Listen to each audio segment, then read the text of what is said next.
এই দেখো। Hello friend, আজকে ছিল ভাতার কলেজের সোশ্যাল। তো আজকে আমি রেডি হয়ে খাওয়া দাওয়া করে বেরিয়ে পড়েছি। আর এই যে আমি যাচ্ছি, এই দেখো এটা হলো যে আমাদের পাড়া। এখন যাচ্ছি আমাদের স্টেশন। আর এই যে আমাদের স্টেশন চলে এসেছি। আমাদের বাড়ি থেকে বেশি দূর না, স্টেশন কাছেই। আর এই যে আমি অনেকক্ষণ ধরে দাঁড়িয়ে আছি টোটো ধরার জন্য। অনেকক্ষণ থেকে দাঁড়িয়ে আছি, কিন্তু এখন টোটো আর পেলাম না। তো অনেকক্ষণ দাঁড়ানোর পর, অপেক্ষা করার পর এই যে আমি টোটোয় উঠে পড়েছি। আর এখন আমি যাচ্ছি। আমি যাচ্ছিলাম, আমার একটা ফ্রেন্ড যাচ্ছিল, আর আমার একটা দাদা যাচ্ছিল, আর আমার ফ্রেন্ডের ফ্রেন্ড যাচ্ছিল অনেকগুলো। যে দাদার সঙ্গে আজকে দেখা হবে, সেই দাদারা ইউটিউব করে, ব্লগ ভিডিও বানায়, রোস্টও বানায়, দুটোই ভিডিও করে। আমাদের বাড়ি থেকে বেশিক্ষণ না, 20 মিনিট লাগে। আর এই যে আমি চলে এসেছি ভাতার। আমি নেমেছিলাম ভাতার বাজারে। তো ওখান থেকে আমাকে হেঁটে হেঁটে আসতে হলো স্টেশন অবধি। আমার যে ফ্রেন্ডটা আসবে, দাদাটা আসবে, আমাকে বলেছিল স্টেশনে বসতে, ভাতার স্টেশনে। তো আমি যাচ্ছিলাম ওখানে বসার জন্য। আর এই যে দেখতে পাচ্ছ আমাদের ভাতার স্টেশন। আমি প্ল্যাটফর্মে উঠে পড়েছিলাম। তো উঠেই দেখি বাপরে এত রোদ, মানে এখানে বসাই যাবে না। টিকিট কাউন্টারে খুবই ভিড় ছিল। তো পালিয়ে আসার পর আমি যে এখানে বাস স্টপে যে বসেছিলাম ভাতারে, এখানে ফাঁকাই ছিল, আমি একাই বসেছিলাম। এই যে এখানে বসে আছে। দেখতে পাচ্ছ আজকে কতটা রোড জ্যাম আছে। আজকে সোশ্যাল আছে, আবার আজ স্কুলে প্রোগ্রাম ছিল অনেকেরই। এটা হলো ভাতার বাস স্টপ। এটা নাম হলো যে নাসিগ্রাম মোড়। এটা সবাই নাসিগ্রাম মোড়ই বলে। আবার থেকে আমার বাড়িটার কাছে 20 মিনিট লাগে। আর ওরা যেটা আসবে একটু দূর। আর আমি ওখানে বসেছিলাম। তো আমাকে আমার বান্ধবী ফোন দিয়ে বললো যে ওরা চলে এসছে। তা আমাকে একটু এগিয়ে আসতে বললো, ওরা দাঁড়িয়ে আছে এখানেই। আমি একটু এগিয়ে গিয়ে দেখি যে আমার ওখানে ঢংকরণী বান্ধবীগুলো দাঁড়িয়ে আছে। ওই যে এখানে ক্যামেরা দেখলে ঢং শুরু হয়ে গেল। এই যে এতটাই ঢং দেখাচ্ছে, হাই আর শেষ হচ্ছে না। তো ওর সাথে দেখা করার পর আমরা যাচ্ছিলাম কলেজের দিকে, এই যে সোশ্যাল দেখার জন্য। দাদারাকে বলছিলাম যে একটু এগিয়ে আসার জন্য ক্যামেরার মধ্যে। দাদা দেখো আমাদের ফুল টিম দেখতে পাচ্ছ। এই পেছনে যাদের জনকে দেখছো, সবকটাই কিন্তু একসাথেই যাচ্ছে। আর আমাদের পুরো টিমটা দেখতে পাচ্ছ। আর এই যে আমরা কলেজের সামনে চলে এসেছিলাম, আর আমরা যাচ্ছিলাম এগিয়ে। আর দেখো এখান থেকে কত ভিড়, মানে এখনো চালু হয়নি, স্টার্টও করেনি, কিন্তু এখনো দেখো খালি ভিড়টা কতটা। সত্যি পুজোতেও মানে শাড়ি পরে এত মেয়েকে দেখা যায় না, যত আমি আজকে দেখে নিয়েছি। আর এই যে কলেজের ভেতরটা দেখতে পাচ্ছ, তোমাদের পুরো কলেজটা দেখাচ্ছি আমি। এই যে এটা হলো ভাতার কলেজ, দেখতে পাচ্ছ।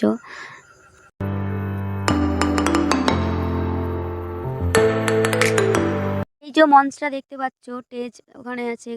ওখান থেকে আমরা অনেকটা দূরেই ছিলাম। আর এখনো সব ফিট করছে, বক্স এগুলো সব ঠিক করছিল। আর আমরা খুব তাড়াতাড়ি এসেছিলাম রিলস বানাবে বলে। ওই যে আমার ঢঙ্করণী বান্ধবীগুলো সব রিলস করার জন্য, ফটো তোলার জন্য আমরা একটু আগে আগে এসেছিলাম। আর এই যে দেখতে পাচ্ছ স্টেজটা, তোমাদেরকে জুম করে দেখাচ্ছি। এই যে স্টেজটা দেখতে পাচ্ছ। আর আমরা এখানে অনেকক্ষণ থেকে দাঁড়িয়ে ছিলাম। এই যে দেখতে পাচ্ছ দাদাটাকে। আর আমি দাদাটাকে বলছিলাম একটু ক্যামেরার সামনে আসার জন্য। আর এই যে দাদাটা দেখতে পাচ্ছ কেমন একটু ঢং শুরু করে দিয়েছে। আমি হয়তো মনে করতাম মেয়েরা একাই ঢং করে, কিন্তু ছেলেরাও ঢং করে সেটা জানতাম না। আর এই যে দেখো এদের দুজনাকে একটু দেখো। অনেকক্ষণ থেকে দাঁড়িয়ে আমার পা পুরো ব্যথা হয়ে গেছিলো। তো সবাইকে জিজ্ঞাসা করছিলাম যে কখন স্টার্ট করবে, কখন স্টার্ট করবে। তো কেউ ঠিকভাবে বলতেই পারছিল না। আর এই যে দেখো আমার সেলফিটা, এই যে বলতে বলতেই এখানে সব জড়ো হয়ে গেছে এক জায়গায়। সব স্টার্ট করা হবে এখন। আর এখনো ফিট করছে, এখনো ফিট করা হয়নি সাউন্ড ঠিকভাবে। তো এই যে দেখতে পাচ্ছ ভিড়টা, দেখতে পাচ্ছ কতটা এখানে। খুবই ভালো লাগে, খুব ভালো লাগলো সবাইকে এরকম একসাথে দেখে। কিন্তু কলেজে যতজন না পড়ে ততজন হয়তো বাড়তি লোকই আছে। আমি যেরকম বাড়তি লোক, কলেজে না পড়েই চলে এসেছি সোশ্যাল দেখতে এখানে। আর এই যে এখানে দেখতে পাচ্ছ স্টেজের উপরে এখন ভাষণ ছাড়ছে, এখনো স্টার্ট হয়নি। আর এই যে আমাদের সোশ্যাল চালু হয়ে গেছে, আর আমাদের সিঙ্গার উঠছে স্টেজে এখন।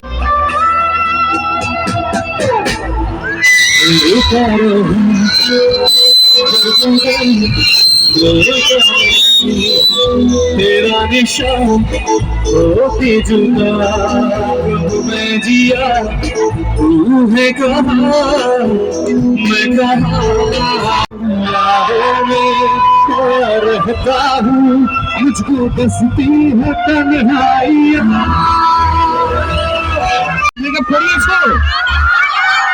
এই দেখো, দেখেছো সবার আওয়াজ কত সুন্দর।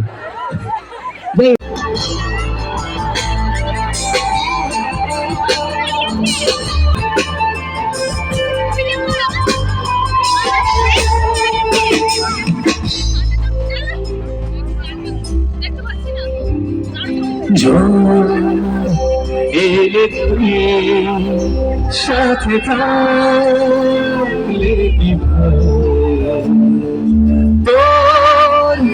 কি সবাই মিলে এই গানটা বাংলা গানের একদম অন্যতম শ্রেষ্ঠ একটা গান।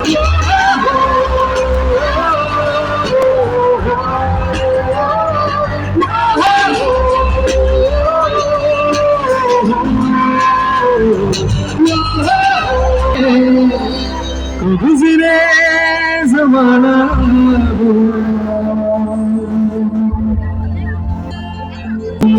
तो आओ कभी छूकर तुम्हें गिर जाएगी बेकरार है बात करने को कहने दो इनको जरा भाई खामोशियाँ तेरी मेरी खामोशियाँ। এই যে দেখতে পাচ্ছ এটা বাইরের লুকটা। আমি একবারে ভেতরে ঢুকে গেছিলাম মাঝখানে, খুবই গরম লাগছিল তাই বেরিয়ে চলে আসলাম বাড়ি যাওয়ার জন্য। আমার ভিডিওটা ছিল এই পর্যন্তই। এখন আমি টোটো ধরে চলে যাচ্ছি আমার বাড়ির দিকে। তো সবাই ভালো থেকো, সুস্থ থেকো, আর ভিডিওটা কেমন লাগলো অবশ্যই বলবে। চলো দেখা হচ্ছে নেক্সট ব্লগে।